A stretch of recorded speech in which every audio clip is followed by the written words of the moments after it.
నమస్తే, welcome to Telugu రాజ్యం. ప్రస్తుతం మనతో పాటు ఉన్నారు పొలిటికల్ అనలిస్ట్ కేఎస్ ప్రసాద్ గారు ఉన్నారు. సార్ నమస్తే. నమస్తే అండి. ప్యాకేజీ ఇస్తామన్నారు కదా కేంద్ర ప్రభుత్వం, నిర్మలా సీతారామన్ గారు. ఓకే, 10,000 కోట్ల ప్యాకేజీ ఎప్పుడు లాస్ట్ ఇయర్ ఇచ్చారా?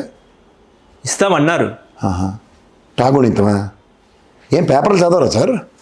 మొన్నే కదా రెవెన్యూ డిఫిసిట్, రెవెన్యూ దీని మీద మన మొహానికి పచ్చళ్ళు అమ్ముకున్నాడు రాసిన దరిద్రకోటి పేపర్లోనే వచ్చిందో దరిద్రం.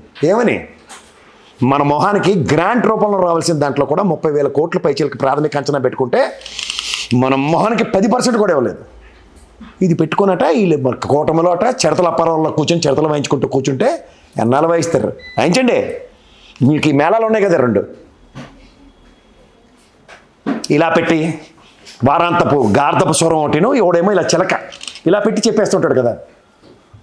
Non journalist professional head petrol బంక్లో పెట్రోల్ కొట్టినంత సులువుగా చెప్పేస్తుంటాడు కదా, నోరా ఆశకోయుక్తం అబద్ధాలు.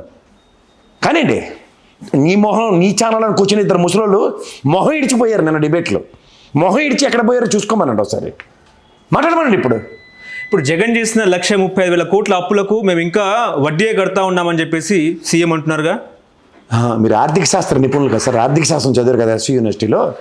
రాష్ట్ర విభజన మన అక్కర్లేకపోయినా మన మొహానికి ఈ 98,000 కోట్లను మిగిలింది ఇంట్రెస్ట్ కలిపి 137,000 కోట్లు 2014లో కట్టడానికి ఏ ప్రాతిపదిక మీద ఒప్పుకున్నారు?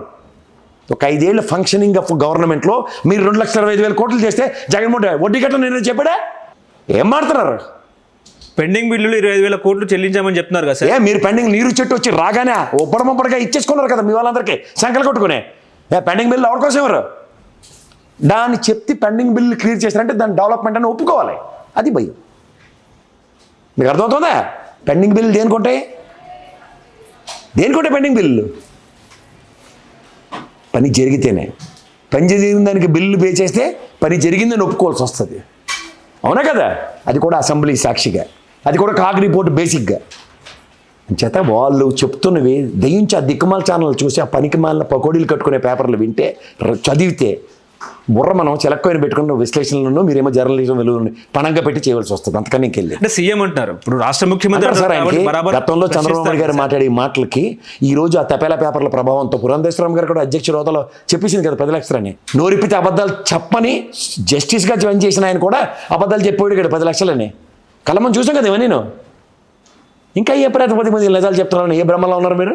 బనకచర్ల ఇష్యూ మీద కానివ్వండి, లేకపోతే పోలవరం డయాఫ్రమ్ వాళ్ళ మీద కానివ్వండి, క్లియర్ చేస్తున్నారని చెప్పేసి కూడా ఏంటంటే బనకచర్ల అంటే ఏంటి సార్? నాకు అసలు నిజంగా తెలియదు. మీరు చెప్తుంటే ఎక్సైట్మెంట్తో అడుగుతున్నా. ఏంటండి బనకచర్ల అంటే ఏంటంటే గోదావరి నదిపై ప్రాజెక్టు కట్టడం. గోదావరి నది మీద ఎవరినడికి కడుతున్నారు? కేంద్ర ప్రభుత్వం ఒప్పుకుందా? మొన్న టేబుల్ ఐటెం కింద ఉందా? ఒప్పుకుని చెప్పేసి రాష్ట్ర భారీ నీటిపారుదల శాఖ మంత్రి నిమ్మల రామనాయుడు గారే మీడియా ముందు చెప్పారు కదా సార్. మీకు నచ్చేసిందా చెప్తే?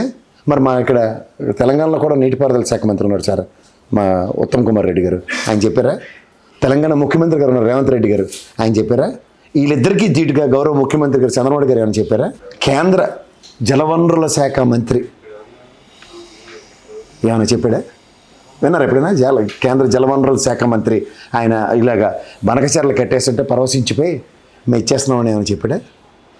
వీళ్ళెవరు చెప్పండి? రామానాయుడు గారు నీకు 15,000 ఇస్తామని చెప్పారు. దాని కబుర్లతో సమానం అనుకోవాలా? అక్కర్లేదు. అవునా కదా? చేత రామానాయుడు గారు చెప్పారు. బనకచర్ల మీకు తెలుసా? నాకు అంటే మీరు ఆ ఛానల్ ప్రభావితం అడుగుతున్నారు కాబట్టి నాకున్న ప్రారంభిక అవగాహన చెప్పండి. మీరు చెప్పండి. పోలవరం కనుక 45 మీటర్ల పైచీలకి ఎత్తు కడితే 41.5 మీటర్ల దగ్గర వాటర్ నిలిపి యాక్సెస్ వాటర్ని తోడి బనకచర్ల అన్న కాన్సెప్ట్ చంద్రబాబు ఆగండి సార్, గాబరా పడిపోకండి. ప్రజలకు చెప్దాం.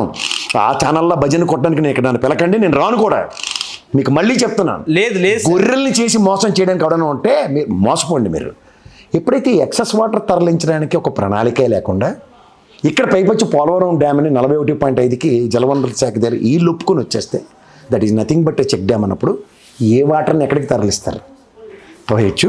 ఆ ప్రాజెక్ట్ కాస్ట్ దగ్గర 97,000 కోట్లు అంటే మొదలడానికి దిక్కులేదట, కడదానికి కళ్యాణం అన్నట్ట. పోలవరం ప్రాజెక్టుకే ఆర్ఆర్ ప్యాకేజ్ ఇవ్వండి, ప్రాథమిక అంచనాలకి కన్నా మెరుగ్గా దానికి 54,000 కోట్లు అవుతుందంటే 37,000 కోట్లకి కన్ఫైన్ అయ్యి రూపాయి ఇవ్వకుండా మన ఏడిపించుకు తినేస్తున్నది కాక బనకచర్లు అంటే మీరు నమ్మండి, ఎందుకంటే వాళ్ళు కాలక్షేపం చేయడానికి మాట్లాడే మాటలకి ఒరిజినల్గా ఒక ప్రాజెక్ట్ యొక్క ఆవశ్యకత, దాన్ని ఒకటి కంప్లీట్ చేసి సక్సెస్ఫుల్ మాడ్యూల్లో ఎంత ఎలక్ట్రిసిటీ ప్రొడ్యూస్ చేస్తున్నామో, ఎంత వాటర్ ఉంది, ఈ ఎక్సెస్ వాటర్ మొత్తం రాయలసీమ పక్కన బనకచర్లకు కూడా తరలించి ఈ విధమైన ప్రపోజల్ అంటే వీ విల్ నాట్ కాంట్రడిక్ట్. 138 టీఎంసీల సామర్థ్యం రాయలసీమ ఎత్తిపోతల ప్రాజెక్ట్నే కనీసం పూడికలు తీయలేని నిస్సాయ స్థితిలో ఉండి ఇచ్చుకోండి ర్యాంకులు. ఈ నారాయణ చైతన్య చూడండి, ఆడవడం ఎలిమెంటరీ స్కూల్లో వాడికి వచ్చినడికి ఆడి దగ్గర కొనుక్కొని ర్యాంక్ ఒకటో ర్యాంక్ అని అనౌన్స్ చేసినట్టు చేసుకుంటారంటే మాకే అభ్యంతరంలే. అలవాటు అయిపోయింది నారాయణ చైతన్య ర్యాంకులు అనౌన్స్ చేసినట్టు. అలా మినిస్టర్లకు కూడా మీరు ర్యాంకులు ఇచ్చుకుంటే వీఆర్ ప్రౌడ్ ఆఫ్ యూ. ప్రజాప్రతినిధులుగా మేము ఎన్నుకున్న వాళ్ళు మీరు ఆ ర్యాంకులు తెచ్చుకున్నందుకు గర్వపడాలి.